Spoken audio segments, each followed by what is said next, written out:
Hey everybody, it's Jason Blaha here, and once again it is time for the Q&As. Let me go ahead and put my hat on and let's get to this first question. Hey Jason, can you please give us an example of how you would program training full body 6 to 7 times per week for maximum hypertrophy? Alright, the problem with your question is that you didn't specify anything about where you're at in your training, meaning there is no such thing as a universal hypertrophy training. Sorry guys, I'm a little congested today, so I'm going to pronounce things kind of funny.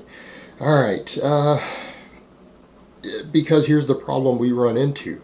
Training full body 6 days a week to get maximum hypertrophy, you would basically do the same program you were going to do, but you split the volume up. Now that can get difficult if you're running 3 sets of 10 or 5 sets of 5 because you end up with some odd numbers in there. But that's okay. You can take a lot of those workouts and you can break them down. Instead of 5 sets, you could do 2 sets. Same thing even with the 10 rep sets. You could come in and if you kept your exercise selection reasonable, you could turn those into 2 sets of 10. But in some cases that might end up being too much on some of the big exercises throughout the week depending upon your individual work capacity. So that's the problems we run into. It can just be kind of juggling the numbers of splitting things up because a lot of programs run odd numbers of sets that are full body. But again, setting it up, it would be context dependent. I mean, that would be like asking how would you set up a 3-day-a-week full body program for maximum hypertrophy. We don't put everyone on the same program, just like I have 2 different novice programs out there, right? I have 2 different novice programs out there. The only thing they really have in common is that they train the full body and that they use linear progression. They use linear progression. Whereas in my intermediate program uses the linear periodization, and then a more advanced lifter might use something totally different. Now, again, when you use terms like maximum hypertrophy, again, anytime you say the word maximum, you're always assuming you have an ideal condition. Meaning no one can train for maximum anything who doesn't have an ideal lifestyle. Usually people with full-time jobs and stressors can't actually handle any sort of maximum effect program. All right, they usually have to scale things back another 10% or so. They can't go that hard simply because their life will get in the way. So unless you're competing in something, you shouldn't focus on maximum. Unless it's in a competitive environment. Like if it's not what you're doing for a living, or you can't devote that much of your life to something, just something to factor in. So I know what you mean though. You're basically wanting to mean instead of maximum hypertrophy, how can I get big quickly on this? You know, any sort of linear progression would probably work. Unless you're a fairly advanced lifter, you could run the linear block periodization if you're intermediate. Keep the volume limited, and that's the main thing to look at. What we noted, like in the Norwegian study, was a good example, because it's the only real study where we've looked at this, and yeah, I know it needs to be peer-reviewed a lot further, but the only study where we've looked at this, they noticed that when volume was equal, the 6-day-a-week produced more muscle mass. Okay, and this is even in an intermediate to advanced lifters. So again, your volume will become less important. So if you've got to just split up any other program you're doing, if you have to sacrifice volume day to day, you're going to make up for it on the frequency as far as the muscle gains go. But again, you just split up whatever sort of other program that you're running and realize that volume, daily volume, doesn't become that important at all. It becomes actually far, far less important in this context. All right, next question. Hi Jason, I have bursitis and tendinitis in my rotator cuff. I've been treating for 2 months in a physical therapist and it's slowly getting better. I will probably continue the treatment for a few months. In the gym I'm just doing squat, deadlift, arms, and abs because all the rest hurts my shoulders. How to come back after the treatment? I thought about going your 5x5 but with pause, close grip bench press for high reps, and eliminate the shoulder press because my doctor and physiotherapist says that anything above the shoulder brings great stress to the rotator cuff. Thanks, coach. Alrighty, where do we start here? You have injuries. You're not healthy. My 5x5 is not appropriate for you in any context. Forget that. That is again, going back to the first question, that is kind of a maximum program. It is only intended for healthy people. You have bursitis and shoulder injuries. Inappropriate program on every level. Run something about it. You could consider my linear hypertrophy program might be a better choice for you. Okay, might be a much better choice. As far as these things go, you know what? Exercise selection, technique, all of that's going to become important. You have previous shoulder issues. What I'm going to recommend, first of all, because again, these shoulder issues, don't let your anterior deltoids overpower your posterior deltoids. It's going to be important for you to do more pulling than pushing. So any program that you run, I would like to see a much larger emphasis on your pulling exercises than your pushing. You need to have, in other words, a little more volume with those. A little more volume with those. Same thing with grip widths. All right, the wider you grip a bar on any exercise, I don't care whether it's a lat pull down, a pull up, a chin up, a bench press, an overhead press, the more strain it puts on the shoulders. All right, the more strain it puts on the shoulders. So in light of that, you need to grip everything within shoulder width. Any rows you do pin leg rows, keep them shoulder width. Pull downs you do shoulder width. Chin ups, keep them shoulder width. None of this wide stuff. Bench pressing, close grip only. All right. I'm not going to argue with your physical therapist on the overhead pressing. I don't necessarily agree, but I'm also not going to contradict your physical therapist and risk injuring you. If they honestly feel in your situation you don't need to overhead press, I'm not going to second guess them. This is what they do for a living. This is their area of expertise. Go with it. And if you don't trust what they're saying, you need to hire a different physical therapist. All right, next question. Jason, what is your opinion on compound movements versus isolation on a case of tendonitis? Ooh, let's be honest here. Do most people develop tendonitis from their heavy compound movements if they're performed correctly? No. No. Most people who are getting tendonitis from lifting weights are getting them from what? Their isolation movements. Because isolation movements tend to put tendons and connective tissue into positions that you would normally be put into. Our skeletal muscular system has developed based upon our need and ability to get the right leverages and biomechanics to do various activities that we need to survive all throughout history. Okay?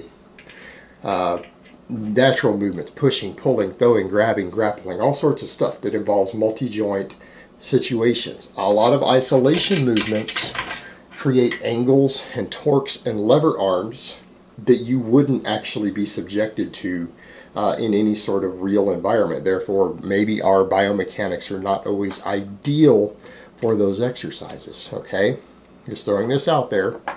Not always ideal for these exercises. So if that's the case, then what happens if you repeatedly do an exercise that puts your tendons and other things into positions where they get stressed in a way that they were never really intended to be stressed in, and you're doing it over and over and over and over thousands of times? That creates tendonitis. Various sort of tricep extensions. Perfect. That's a perfect example, and that's stuff I've covered a lot when discussing these tricep extensions. They get people into a lot of trouble. They get people hurt. So again, push come to shove, I think isolation movements are more likely to contribute to your tendonitis than compound movements are. Does that mean that that's true universally across the board? No. But as a general, if you want me to give a general rule on it, I promise you it's 5 times more likely that your tendonitis was caused by an isolation movement than a compound. Not 100% of the time, but 80 to 90% of the time that's going to be the case. All right, next question. Do you think Olympic lifting will regress size and strength if programs include the assistance exercises, clean pulls instead of deadlifts, and bench press or dips, but not as a priority? I'm not sure what you're asking here almost. It's kind of a bizarre question. When I read the question, I was under the assumption that if you switched over to an Olympic lifting program and you've been doing something else, would you lose size and strength because of the different exercises? And the answer is no, you shouldn't. People get this idea that if they don't maintain a specific sort of volume and training style or whatever it is that they've been utilizing, that they're going to shrink. It's like people get this idea, for example, that if they've been running a purely hypertrophy training and they spent a year building up using three or four sets of 10 on all their exercises, that if they go on a pure maximum strength program, that they're going to lose size because they're not giving it that same stimulus. Well, is your program based on progressive overload? Is your program based on progressive overload? Is it working almost all the muscles in the body and progressing them to more tension or more workload over time? If the answer is yes, then why would you lose size or strength? You should progress on both. Do you honestly think people who run linear periodization get weaker during the high rep hypertrophy phases and that they lose muscle when they start reaching the peak strength phases? You think they really lose muscle? Of course not, because losing muscle is not conducive to gaining strength. And again, people have these ideas that because a certain style of training trains an element, that if you progress into a new training style that you're going to lose everything and not potentially progress at that. That's not the case. What I would say, if you've been doing purely a bunch of hypertrophy style training and you switch to an Olympic style program with a little bit of accessory work, you're going to gain muscle slower. That's what's going to happen. You're not going to regress on your muscle mass, but your rate of muscle growth is going to get slower. Performing a bunch of Olympic lifts for singles, doubles, triples with a little bit of accessory work cannot produce the exact same muscle growth you're going to get from doing a bunch of basically 3 sets of 10 on a bunch of big compounds. It won't produce as much muscle growth. So your gains are going to slow way down, but they're not going to stop. And that's the context you need to look at. Is there progressive overload there for most of the muscles in your body? Yeah, then they're going to get bigger. They're not going to shrink. They might grow slower than on a more ideal routine for the exact same situation. It's just like asking, is your max going to go down because you're doing 10 rep sets? No, 10 rep sets over time can increase your max. Just not quite as well as doing singles and doubles. All right, next question. Any advice for people who get sharp hip flexor pain at the bottom of the squat, even at light weights? I just started coaching my brother on the squat and started him off at light weights. He just got to 115 pounds for a working set, and he started feeling a sharp pain in his right hip flexor coming out of the hole. He pushed to his 3 sets of 5, but said it was very painful. All right, if it's painful, you need to step back and reassess everything that you're doing. Training should not be painful. And I think what we have with the fact that he's just now at 115 pounds on the squat, you've taken someone who's sedentary, totally sedentary, and you might be throwing them in a little too quickly. I'm going to say step back a little bit. You need to, first of all, start doing some soft tissue work all through the hip flexors. Make sure that you're getting blood flow and recovery to that area. You need to start adjusting his squat width, his toe positions and everything until you start finding a position that doesn't hurt for him. That's the interesting thing with the hips on the squat. Hip structures really vary tremendously from person to person as far as angles and everything else, and if you don't pay attention to that, you're going to find that some people are not anatomically built to do certain biomechanics on the squat due to their hip structure. Some people can't handle really wide stance squats. Some people can't handle really narrow stance squats. Some people can't do them as without hip pain toes forward. Some people can't do them without hip pain with the toes out. You're going to have to find what works for this person, and you're going to need to do some prehab and rehab work and mobility work for those hips. Maybe start doing band work to strengthen his hip flexors up. Like the knee pull aparts and everything with bands. Start looking into other various hip flexor work, because this is obviously a potential weak link of inflammation or mobility problem, or even support musculature around that joint for him. And you need to address those things, and you need to work on those things so that we don't prevent injury, so that we don't start seeing tendonitis or anything else going on in that area. You need to carefully strengthen all of it up. You need to carefully work on the mobility on it, and you've got to find a squat technique that doesn't stress it in that way. And you might be forced for a couple of weeks to even drop the weight lower down until you get those hip issues sorted. All right, next question. Longtime fan of the channel here. I used to love squatting and deadlifting, but the last few weeks I just don't care anymore. I'm also fine with the size of my legs right now. I love the push, press, and barbell row. Can I use these exercises as my main lifts to keep the size but not to grow very much? Honestly, brother, it's going to depend upon your genetics. It's going to depend on how strong you are on these exercises. What I'm going to say to you, if you love the squat and deadlift, you've built a strength base on these, and you've built some good leg strength and leg size, it's not the end of the world if you choose not to do these. Now, this is going to sound like blasphemy, because there was a time when I would have said, you're a big weak pussy, blah, blah, blah. I've become a lot more mellow about some of this stuff as I've gotten older. It's about just maturing in our outlook. Okay, it's about maturing in our outlook. You know what? If you don't enjoy these exercises anymore, okay, fine. But you need to note that if you've built a sizable strength base, the push press may not be enough to maintain all your leg size. Okay, it may not be enough. What I would recommend, just to maintain it, maybe come in and do 1 or 2 sets of squats or deadlifts, or whichever one you prefer. I'd lean in the direction of the deadlift. Come in and just do a set once a week. All right, it doesn't even have to be that heavy.